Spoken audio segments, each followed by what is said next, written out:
오늘 말씀의 제목은 공경에 청한 베스도, 그러니 베스도의 공경이라는 말씀의 제목입니다. 자, 베스도가 공경에 처했습니다. 유대인들의 말을 들으려고 하니까 로마법을 것 같고, 또 바울의 말을 들으려고 하니까 이제 제목을 정해줘야 되는데, 그 제목에 대하여 어떤 제목을 정해야 될지 그것 때문에 난관에 빠져 있습니다. 바울은 예루살렘에서 유대인들에게 잡혔습니다. 잡혀서 하나님의 신성을 모독하는 자로, 또 그들의 이제 율법을 어긴 자로, 도저히 용서할 수 없는 바울이었기에 그를 죽이고자 했지만은 이제 벨릭스 총독이 막아서서 이제 그를 그로 하여금 이제 생명을 부하게 되어집니다.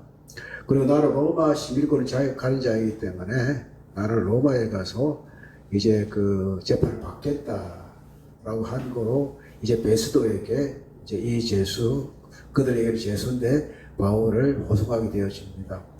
거기에서 며칠간 머무는 가운데, 자, 우리가 이제 기소를 하려고 그러면 제목이 있어야 되잖아요. 또 야이사에게 이제 재판 받겠다고 했으니까 바울이 무슨 죄를 지었는지를 알려 줘야 되고, 그걸 이제 적어서 보내야 되는데, 도무지 자기가 생각하기에는 바울의 제목을 정할 수가 없는 것입니다. 아무리 생각해도 바울이 무슨 죄를 지었는지, 단지 종교적인 이제 문제인데, 바울이 전하는 예수 그리스도의 부활에 관하여 어떤 제목을 넣을 것인지, 그에 대해서도 이제 이 베스도는 정하지 못한 연고로 마침 그를 찾아왔던 이제 아그리빠와 베니게에게 그 상황을 설명해 줍니다. 13절 말씀 보면 수일 후에 아그리빠 왕과 베니게가 베스도에게 문안하러 옵니다. 아마 이제 그 베니게가 그 지역에 이제 맡고 있는 총독이 아닌 한 지역을 이제 그러니까 로마의 왕에게 보낼 수 있는 가장 중요한 위치에 있었기 때문에 이제 그 아련하러 이제 아그리빠 왕은 분봉왕 헤롯 왕가입니다. 이제 찾아와가지고 베스도에를 아련하러 오는데, 여러 날 함께 있는 가운데 베스도가 바울의 일로 왕에게 구하여 이에 벨릭스가 한 사람을 구하여 두었는데 라고요, 자신의 처한 상황을 아그리빠와 베니게에게 말하게 되어집니다. 내가 예루살렘에 있을 때의 유대인의 제사장들이 들과 장로들이 그를 고소하여 정죄하기를 청하였기에 내가 너번에 무릎 피고가 온 그들 앞에서 고소 사건에 대하여 변명할 기회가 있기 전에 내주는 것은 로마 사람의 법이 아니라 하였노라. 정확한 제명이 있어야 되는데, 그것도 없이 너에게 이 죄수를 내어준다는 것은 로마인에게는 적합지 아니하다라는 그런 설명을 하고 있습니다. 그러므로 그들이 나와 함께 여기 오매 내가 지체하지 아니하고 이튿날 재판 자리에 앉아 명하여 사람을 데려왔으나 자 18절 읽어봅니다. 원고들이 서서 내게 짐작하는 것 같은 악행의 혐의는 하나도 제시하지 아니했다. 자기가 보기에도 이 사람이 악한 사람이지, 사람을 죽인 것도 아니고 단지 그들의 종교적인 문제 때문에, 이유 때문에 바울을 고소한 것에 대해서 그것이 악하다라고 그렇게 평가할 만한 그런 일이 되지 않는다는 것입니다. 다르게 말씀드리면 기소할 거리가 안 된다. 다시 말씀드리면은 기소도 안 되고 이거는 기각해야 될 게 아니냐라는 그런 말을 한 것입니다. 오직 이렇게 주장합니다. 오직 자기들의 종교와 또는 예수라 하는 이가 죽은 것을 살아있다고 있다고 바울이 주장하는 그 일에 관한 문제로 고발하는 것뿐이라. 고발의 이유가 무엇입니까?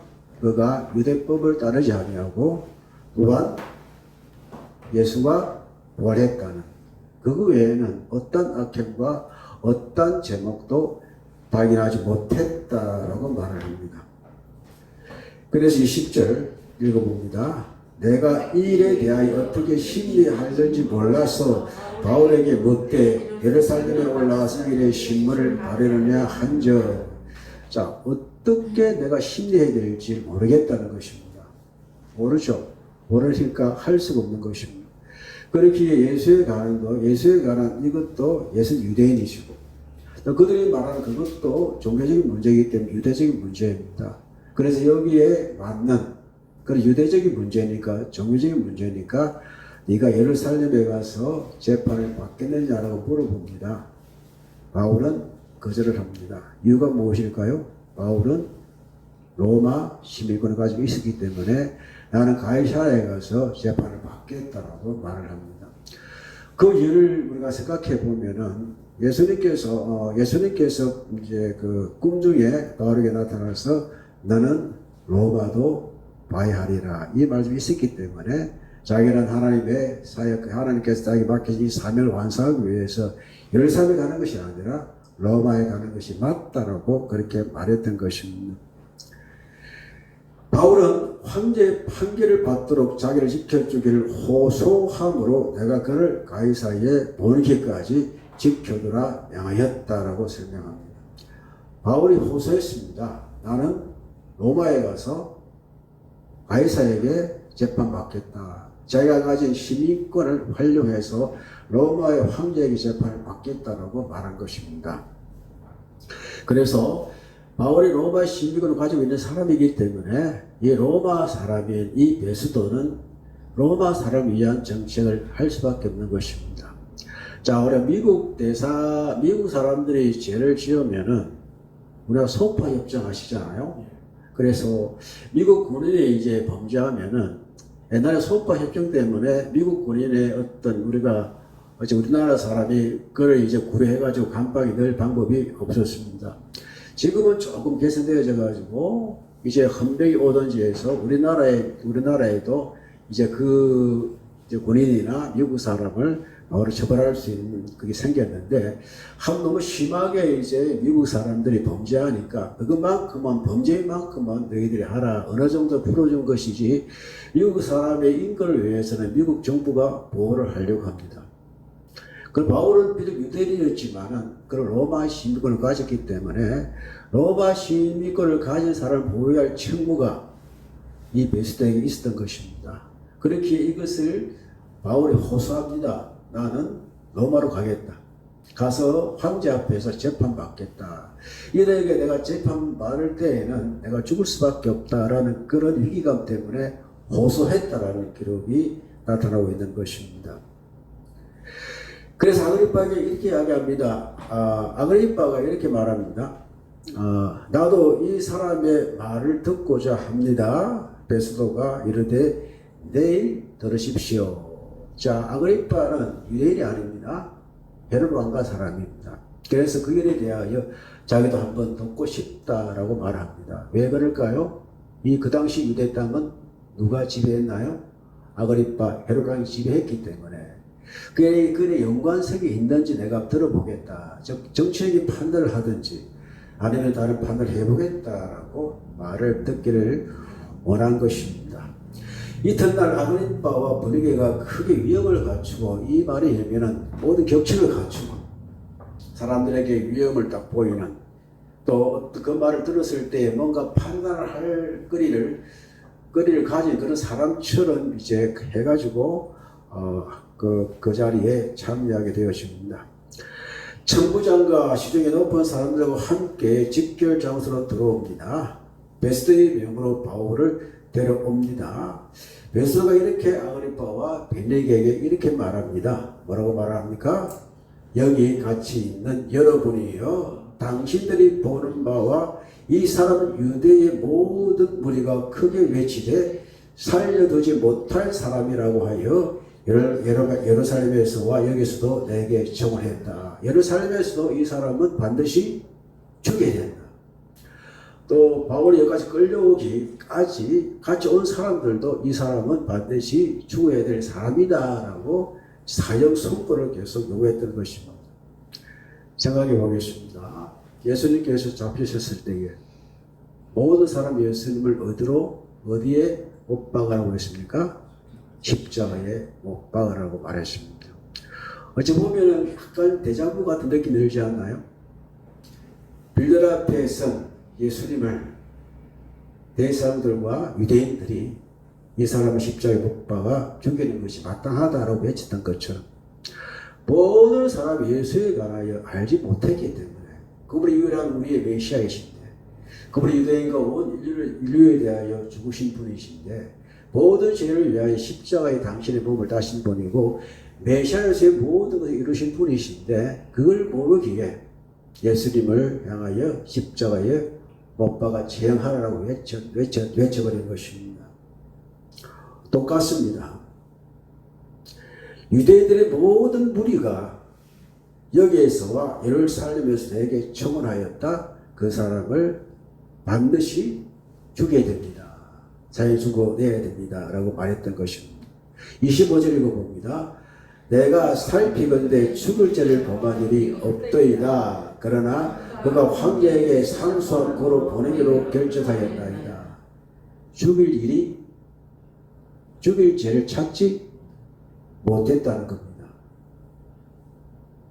빌라도도 도무지 예수에게서 죄를 발견 못했다. 이 사람이 깨끗하다. 라고 말을 했습니다. 자, 빌라도의 법정에서는 결국은 유대인의 요청을 들어주었습니다. 그러나 이 베스도는 유대인의 요청을 듣지 아니하고 그런 로마 시민을 가진 사람이기 때문에 나는 로마 시민권을 가진 사람으로 내가 대접을 하겠다라고 말했던 것입니다. 내가 살피건대 죽을 죄를 범할 일이 없더이다. 그러나 그가 황제에게 상소한 거로 보내기로 결정했다고 말합니다. 그래서 문제가 발생했습니다. 어떤 문제입니까? 그에 대하여 황제에게 확인한 사실을 알릴 것이 없다라고 말합니다.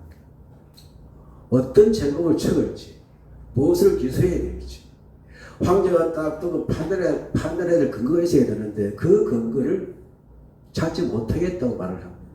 이유가 무엇입니까? 예수께서 죽은 자 가운데서 살아나셨다는 것.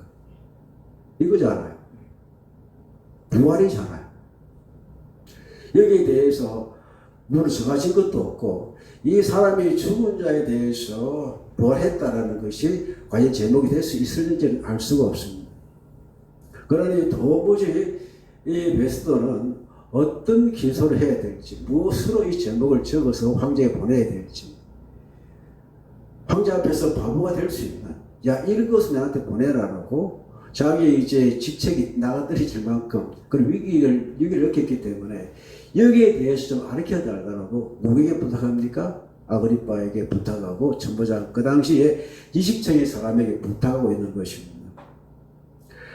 그에 대하여 황제에게 확실한 사실을 알을 것이 없으므로 신명한 후에 상소할 자는 있을까 하여 당신들 앞 특히 아그리빠 왕 당신 앞에 그를 세웠습니다.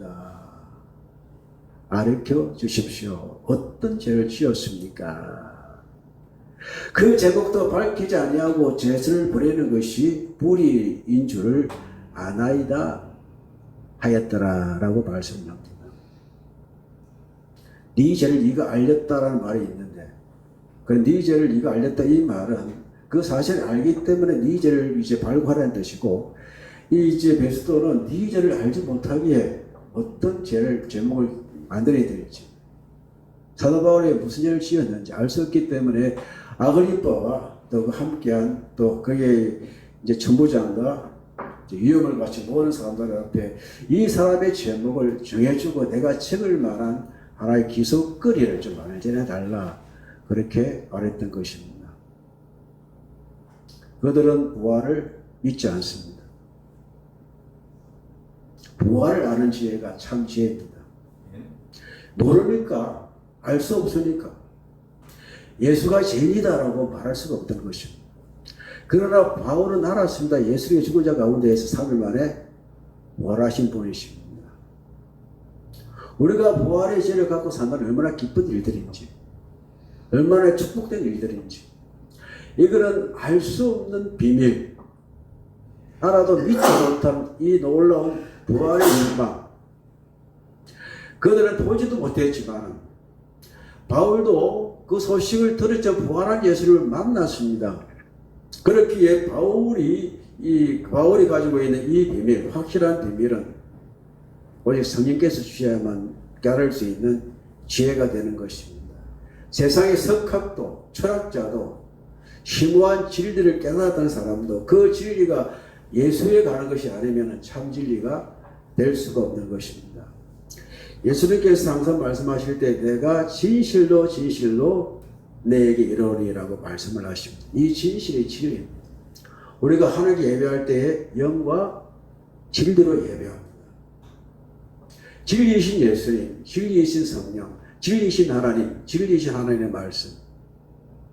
이 말씀을 온전히 깨닫지 못한 사람은 알려고 해도 알지 못하고 예수님께 죄인이 아니고 온전한 하나님 동시에 사람이다. 이것도 유일한 진리요 하나님의 말씀인데 이 죄가 없기에 예수님에 대한 어떤 것도 알 수 없었고 바울이 전한 원하신 예수에 대해 어떤 것도 알 수 없는 이 베스도가 얼마나 공경에 처해 있다는 것을 본문 말씀 우리가 알 수가 있습니다.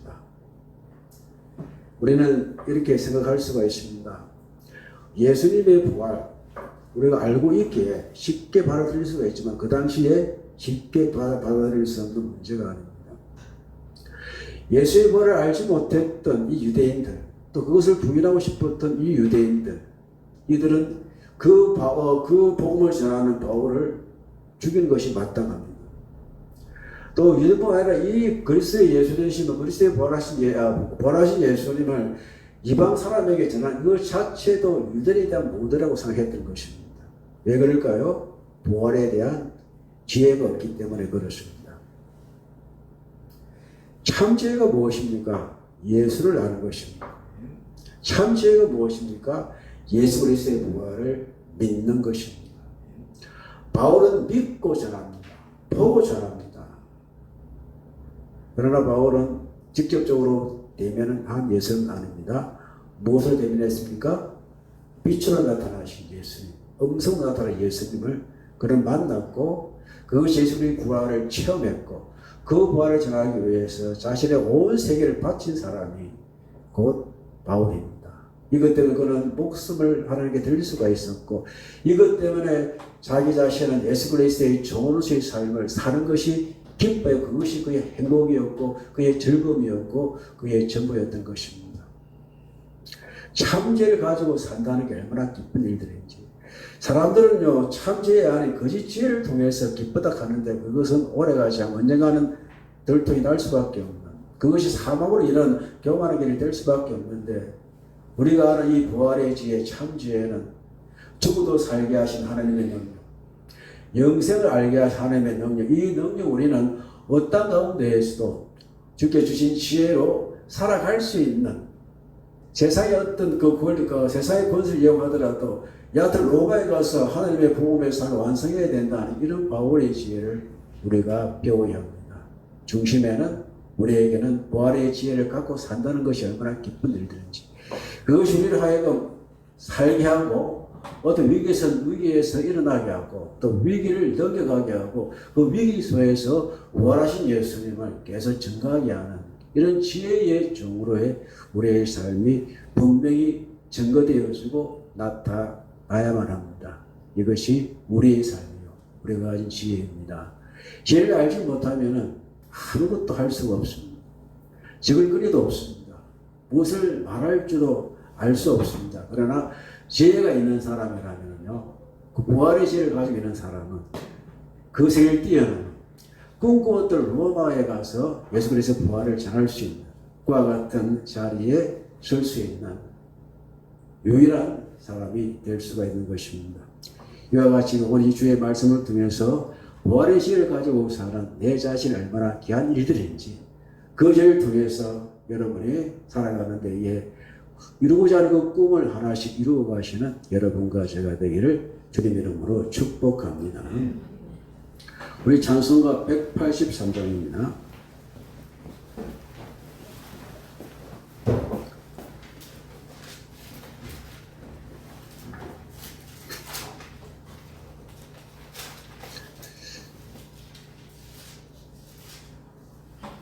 참 최근에 이제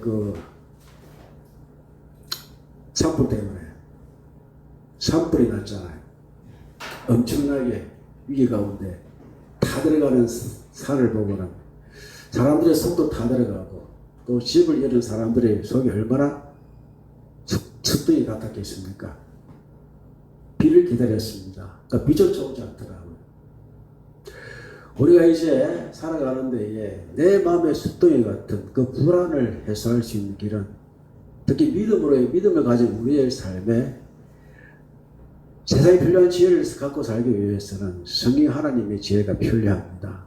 그렇기에 빈들의 마르토 같이 하나님 나에게 정말 구원의 지혜를 가지고 살아갈 수 있는 성령의 지혜를 허락해 주시옵소서.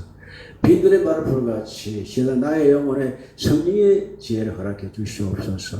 구원의 지혜를 가지고 살아가는 내 자신이 될 수 있도록 인도하여 주시옵소서. 183장 부르고 나서 기도하겠습니다.